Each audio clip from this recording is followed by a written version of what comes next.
After a long and arduous chase through the city, Kaminari had the villain cornered, ready to take aim and fire. As a spark of his electrical charge flew from his fingers, a deep boom echoed. You finally made it just in time before you saw the villain run out from the alleyway and flee. Your heart sank. Was Kaminari okay? You stopped by the alleyway, turning between chasing the villain or checking on Kaminari. "Kaminari?" you called out, conflicted on what to do. You heard no response in the alley except for a loud wail, but it sounded like a child. Catching your ear, you turned into the alley to find Kaminari's outfit on the floor, covering what looked like a small child amongst the mess. His eyes were full of tears, while some of the electrical discharge still sparked around him. "Oh, I made a boo-boo," he cried, hugging into his jacket. All of this took you by surprise as you tried to digest what was going on. The villain was long gone now. However, your attention turned to the small Kaminari while he sniffled. It's okay. Don't cry," you spoke softly as you knelt to his level. "You tried." The corners of your lips tugged at the sight of Kaminari sniffling. You couldn't help this overwhelming feeling in your chest before you patted him on the head. You felt the slight amount of static zap your fingertips as you did. Why don't we head home? Maybe you need to recharge a bit," you reassured, before you spotted a smile on Kaminari's face, looking a little happier than before. You wrapped him in his jacket and shirt, while collecting the rest of his outfit, and carried him in your arms. The discharge continued to spark every once in a while, but the walk home made sure that Kaminari had calmed down.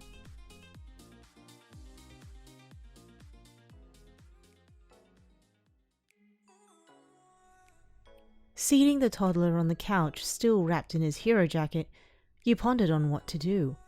You had no inkling on how long the effects of this quirk would last, and keeping Kaminari away from everyone was going to be a challenge in itself. However, whilst you tried to formulate a plan, you turned to find the toddler gone from where you left him, and spotted his retreating form into your bedroom. "Wait! Kaminari!" you called, running after the boy as you watched him dash around your bedroom with glee. You saw that he was wearing his white shirt still, and even more surprised that he wasn't tripping over it while he climbed onto your bed.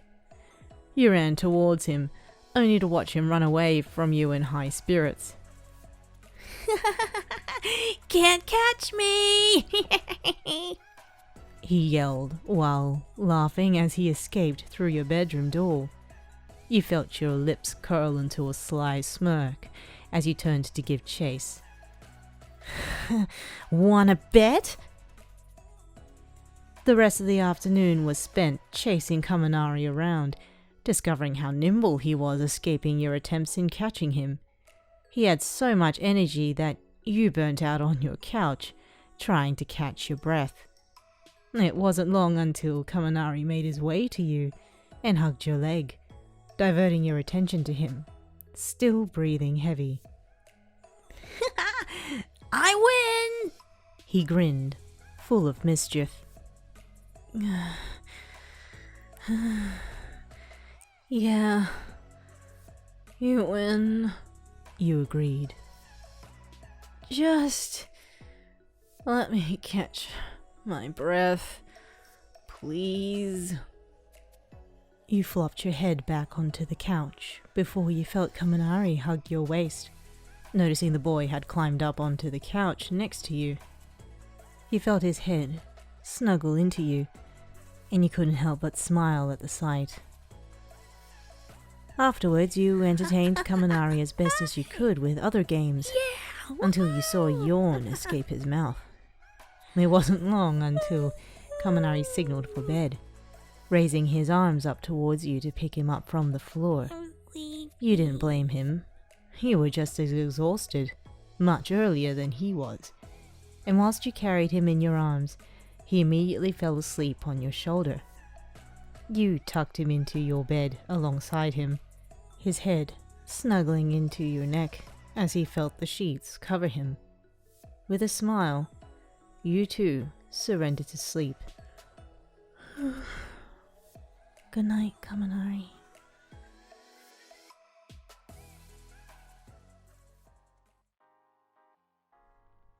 When morning came, the sunlight hit your eyes harshly, causing you to cover them with your arm. You groaned, feeling the aches in your body from all that happened yesterday.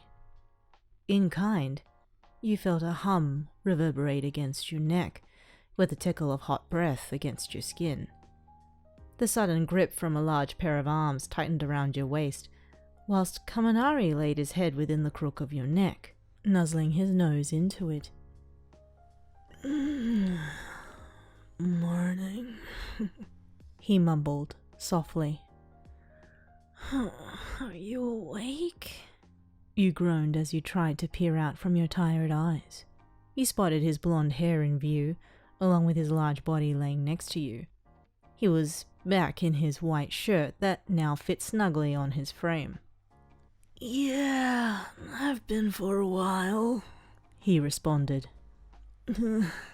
I figured you needed the rest, and I'm sorry for putting you through that. You knew he wasn't wrong. You were exhausted from his antics the other day, and the aches were very evident. But with his arms around you, Kaminari continued to snuggle further into the crook of your neck. But just because I won, another 5 more minutes. He whispered, as you felt the corners of his mouth curl upwards.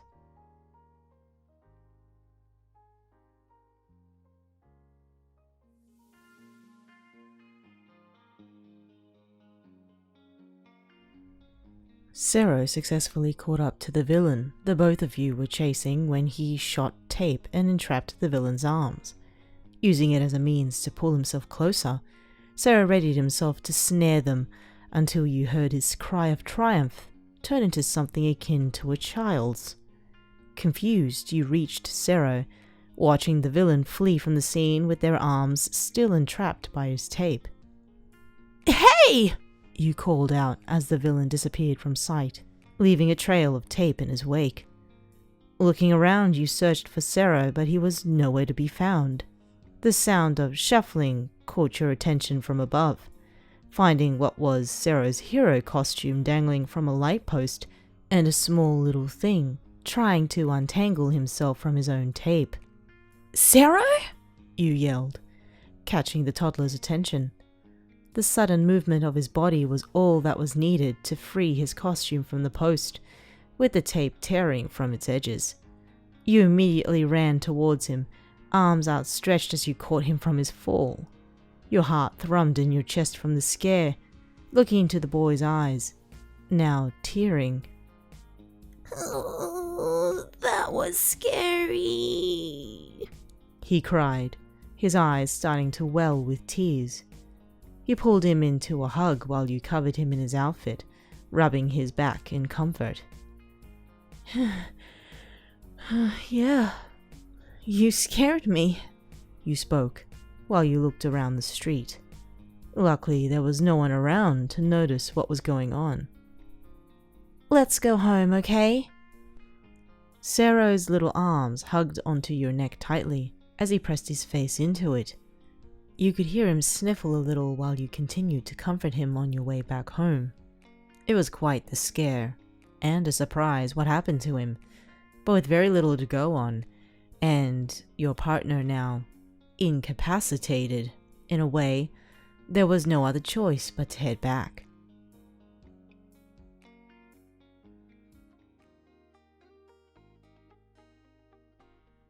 When you arrived home, you immediately gave Sero a warm glass of milk to help calm his nerves a little, and also put him into an old shirt you owned.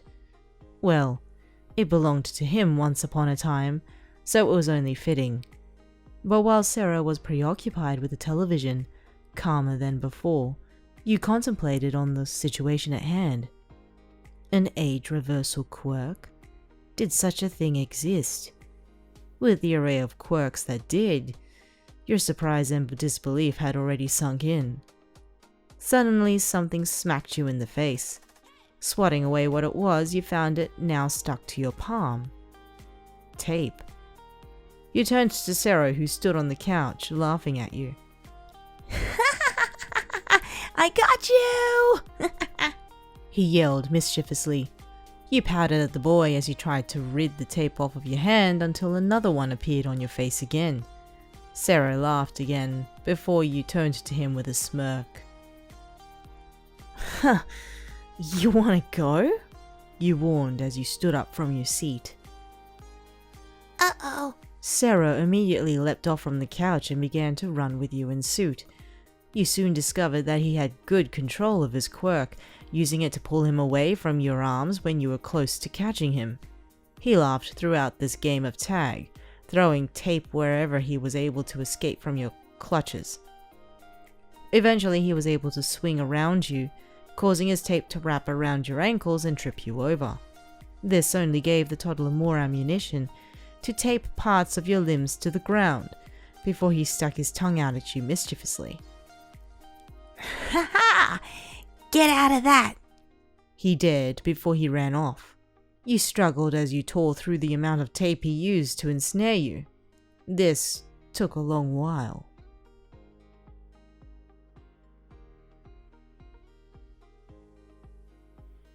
Eventually, you decided to make the conscious decision to sit by the couch and not give any more attention to Sero for his behavior.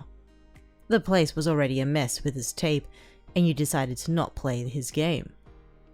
Sitting quietly on the couch caught the attentions of the mischievous child. He looked at you inquisitively, wondering why you weren't reacting to his antics anymore. He walked up to you by the couch whilst you feigned ignorance of his presence, looking down at him with a slight smirk on your face. Gotcha! No! You yelled as your arms ensnared the toddler, attacking him with tickles from all sides. You couldn't be angry with him forever, and despite his mischief attitude, he was starting to grow on you. Eventually, the both of you made a truce whilst you gave him something to eat and decided to watch television for the rest of the evening. You didn't own a lot of child-friendly movies, but you had some animated ones that would keep him preoccupied for the time being. Babysitting was no easy feat, and exhaustion began to set in as you laid down on the couch. Sero joined you, snuggling next to you while he still watched the screen in front of him. You wrapped your arms around the toddler before your eyes drifted, shutting for the night.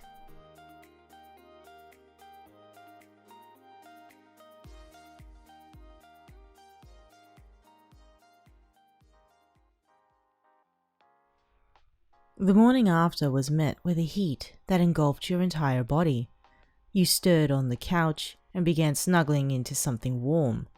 Your eyes slowly opened, finding that you were met with skin that rose and fell in front of you. Sero continued to snore lightly while his arms were wrapped around you, keeping you close to him. Tiny tatters of his shirt were everywhere on the couch, but much of its shape was still on his form. You looked up at him and noticed how peaceful he looked in his sleep, until you realized that he was probably half clothed. Sero? You called while you lightly tapped on his chest. He hummed before he hugged you in tighter, still in his sleep. This only made your cheeks flush with a deeper heat, compounding on the body heat you both shared in this state. Entrapped in his arms, you decided to try and shift from his body, only managing to turn yourself away from him while still in his embrace. Still flustered, you heard a chuckle from him. Don't worry, he reassured while his lips rested on the back of your head. I got my pair of boxer shorts from my costume last night. Slowly looking down his frame, you did indeed saw a piece of clothing making him decent. Sero lowered his head towards the back of your neck, where he laid his lips against the back of your shoulder. It felt nice to cuddle the way he did, ensnaring you in the best way he could.